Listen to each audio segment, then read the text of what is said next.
الأعراب من يتخذ ما ينفق مغرما ويتربص بكم الدوائر عليهم دائرة السوء والله سميع عليم ومن الأعراب من يؤمن بالله واليوم الآخر ويتخذ ما ينفق قربات عند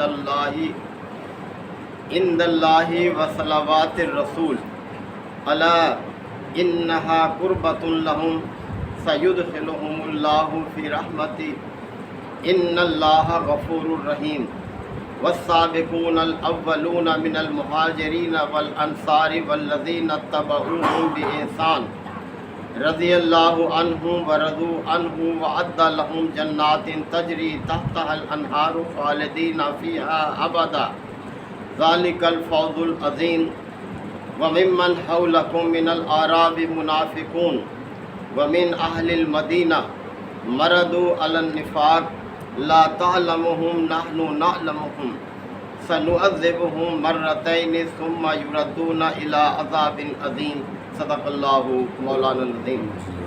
حضرات سورہ توبہ کے یہ 12ویں اور 13ویں رکوع کی آیات ہیں۔ منافقین بدوؤں کا ذکر کیا جا رہا ہے کہ جو دعوی ایمان تو کرتے تھے لیکن ایمان کے تقاضوں کو پورا کرنے سے اپنے آپ کو پیچھے رکھتے تھے، اور جو مخلص اہل ایمان تھے ان کا بھی ذکر کیا ہے اللہ تعالیٰ نے۔ فرمایا جا رہا ہے کہ وہ من الأعراب، ان بدوؤں میں ایسے لوگ بھی ہیں، یعنی ان پڑھ دیہاتی جو مدینہ کے باہر رہنے والے تھے، دعوی ایمان کرتے تھے لیکن ایمان کے تقاضوں سے دور رہتے تھے ان کو پورا کرنے سے۔ فرمایا من الأعراب، ان بدوؤں میں ایسے بھی ہیں من یتخذ ما ينفق مغرما، کہ یہ جو کچھ خرچ کرتے ہیں اللہ کے راستے میں اسے اپنے اوپر چٹی سمجھتے ہیں، جرمانہ سمجھتے ہیں۔ مغرما ایسے سمجھتے ہیں جیسے کہ ان پر کوئی جرمانہ عائد ہو گیا ہے، یہ دل سے خوشی سے نہیں دیتے بلکہ اس کو اپنے اوپر ایک ناجائز ٹیکس سمجھتے ہوئے دیتے ہیں اس کو جو ہے یہ۔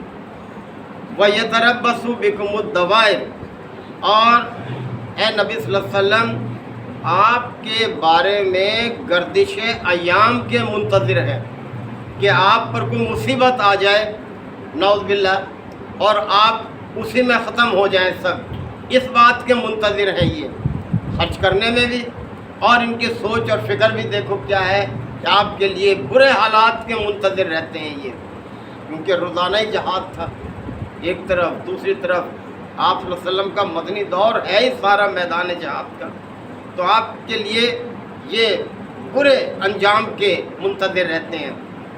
اللہ تعالیٰ نے فرمایا علیہم دائرۃ السوء، حقیقت تو یہ ہے یہ خود اپنی برائی کے چکر میں ہے، اس سے برا کیا ہوگا کہ اللہ کی رحمت سے محروم ہے، اس موقع سے کہ جو دنیا اور آخرت سنوارنے کا موقع ہے اس سے اپنے آپ کو پیچھے رکھے ہوئے ہیں، تو یہ تو خود اپنی برائی کے چکر میں ہے۔ واللہ سمیع علیم، جبکہ اللہ سمیع بھی ہے علیم بھی ہے، اللہ کو تو دھوکہ نہیں دے سکتے، وہ سب کچھ سنتا ہے اور دلوں کے حال بھی جانتا ہے۔ ومن الأعراب، اور دوسری طرف ان بدوؤں میں ایسے بھی ہیں من یؤمن باللہ والیوم الآخر، جو اللہ اور یوم آخرت پر ایمان رکھتے ہیں، یعنی وہ مخلص اہل ایمان ہیں۔ وَيَتَّخِذُ مَا يُنْفِقُ، اور جو کچھ وہ خرچ کرتے ہیں آپ کے لیے، آپ کے ساتھیوں کے لیے، دین اسلام کے لیے، اسے کیا سمجھتے ہیں؟ قربات عند اللہ، اللہ کے ہاں قربت حاصل کرنے کا ذریعہ سمجھتے ہیں کہ جو کچھ ہم خرچ کر رہے ہیں اس سے ہمیں اللہ کا قرب حاصل ہوگا۔ وصلوات الرسول، اور رسول سے رحمت کی دعا کا ذریعہ سمجھتے ہیں کہ ہمارے لیے رسول دعا کرے گا جس سے ہمیں دنیا اور آخرت دونوں جگہ جو ہے ہمیں اللہ تعالیٰ فائدہ پہنچائے گا۔ تو اللہ تعالیٰ نے فرمایا اللہ کیوں نہیں، ایسا ہی ہے جو خلوص کے ساتھ اللہ کے راستے میں خرچ کرے گا، اپنی جان مال پیش کرے گا، وہ ضرور کیا ہوگا، انہا قربۃ لہم، یقیناً یہ ان کے لیے قربت الہی کا ذریعہ بنے گا۔ فَيُدْخِلُهُمُ اللَّهُ فِي رَحْمَتِهِ، اور پھر اللہ ضرور انہیں اپنی رحمت میں داخل فرمائے گا۔ إِنَّ اللَّهَ غَفُورٌ رَحِيمٌ، یقیناً اللہ تعالیٰ درگزر کرنے والا بھی ہے، رحم کرنے والا بھی ہے۔ وَالسَّابِقُونَ الْأَوَّلُونَ مِنَ الْمُهَاجِرِينَ وَالْأَنصَارِ، اور مہاجرین اور انصار میں وہ لوگ جو سابقون اور اولون ہیں، یعنی جنہوں نے پہل کی، سبقت کی، جنہوں نے اللہ کے دین کو اختیار کرنے میں، اس میں اپنے جان مال قربان کرنے میں، ظاہر ہے ان کا درجہ بڑا ہے۔ جیسے نبی کریم صلی اللہ علیہ وسلم کی جب بعثت ہوئی تو سب سے پہلے یہ اعزاز ہے خواتین کو کہ خاتون نے آپ کی دعوت کو قبول کیا، اور وہ ام المومنین حضرت خدیجہ الکبریٰ تھی۔ ظاہر ہے ان کا درجہ کتنا بڑا ہے کہ اس وقت جب کہ کوئی آپ کے ساتھ نہیں تھا، اور پھر کس طرح سے آپ کا ساتھ دیا، اپنی ساری ملکیت جو تھی، سارا مال جو ہے وہ آپ کے قدموں میں ڈھیر کر دیا۔ کوئی معمولی خاتون تو نہیں تھی، یعنی نہ صرف مکہ کی بلکہ پورے عرب کی ایک مالدار خاتون تھی، جن کا سامان تجارت لے کے لوگ جایا کرتے تھے۔ تو وہ سابقون اور اولون۔ اسی طرح حضرت ابوبکر صدیق رضی اللہ عنہ کہ جب کوئی آپ کے ساتھ نہیں تھا وہ آپ پر ایمان لائے۔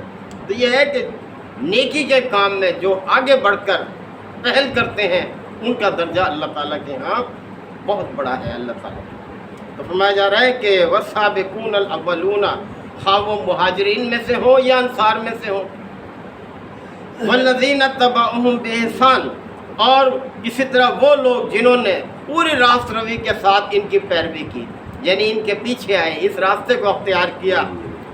کتنا بڑا اعزاز ہے ان کا۔ فرمایا رضی اللہ عنہم، اللہ ان سے راضی ہو گیا۔ کتنے بڑے اعزاز کی بات ہے یہ۔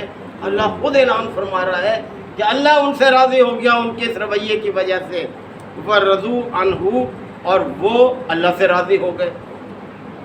کتنی خوش قسمتی ہے، کتنے بڑے اعزاز کی بات۔ وَأَعَدَّ لَهُمْ، اور اللہ نے ان کے لیے تیار کر رکھا ہے ایسے سابقون اور اولون کے لیے، اور جو ان کے پیچھے اسی راستے پر آئے، ان سب کے لیے اللہ نے تیار کر رکھا ہے جناتن، باغات تیار کر رکھے ہیں اللہ نے ان کے لیے، تجری تحت الانہار، ایسے باغات جن کے نیچے نہریں جاری ہیں، یعنی خوب سیراب ہیں وہ باغات جو ہیں، خالدین فیہا ابدا، اور یہ ہمیشہ ہمیشہ اس میں رہیں گے۔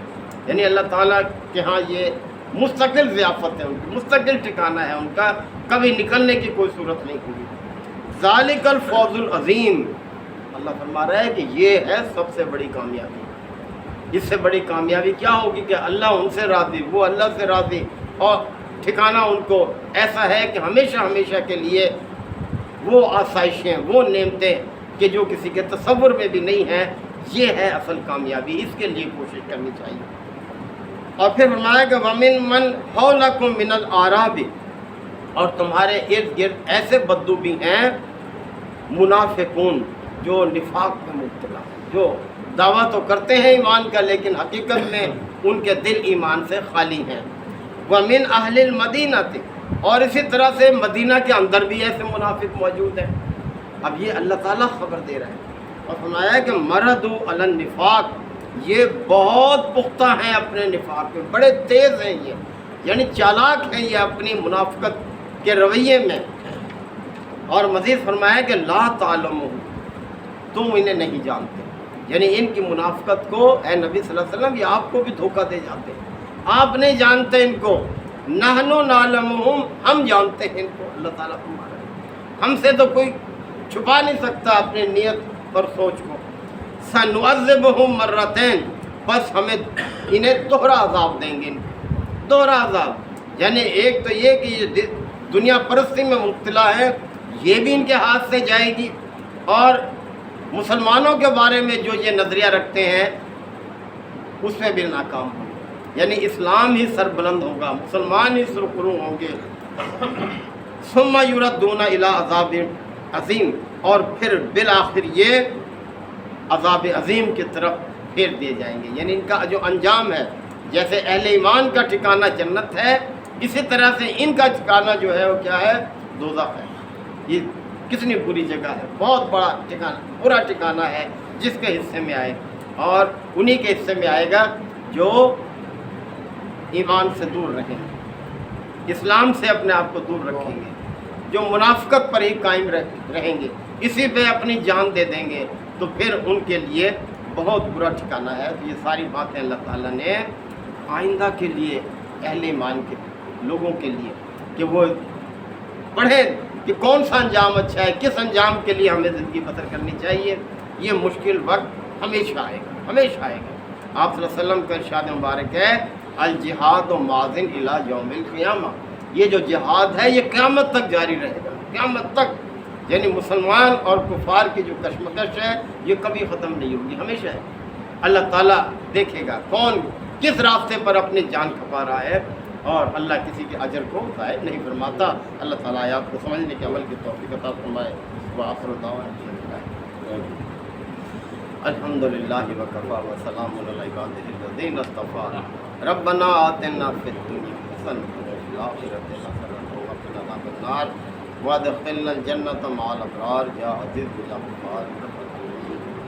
اللہم انک عفو کریم تحب العفو فاعف عنا۔ اللہم من احییتہ منا فاحیہ علی الاسلام ومن توفیتہ منا فتوفہ علی الایمان۔ یا شافی الامراض اشف مرضانا ومرضى المسلمین، یا قاضی الحاجات اقضِ حاجات وحاجات المسلمین۔ اے پروردگار ہمارے ملک کے حالات کو بہتر فرما۔ یا اللہ یہ جو مشکل حالات ہیں تو ہی ہمارا مددگار ہے۔ یا اللہ عالم اسلام کی بھی حفاظت فرما، اہل ایمان کو اپنے ایمان کے تقاضے پورے کرنے کی توفیق عطا فرما۔ یا اللہ ہر شر سے ہم تیری پناہ مانگتے ہیں۔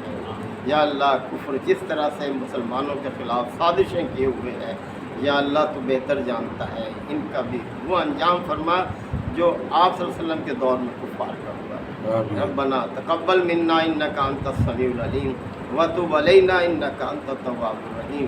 صلی اللہ تعالی علی خیر خلقہ محمد وآلہ وصحبہ۔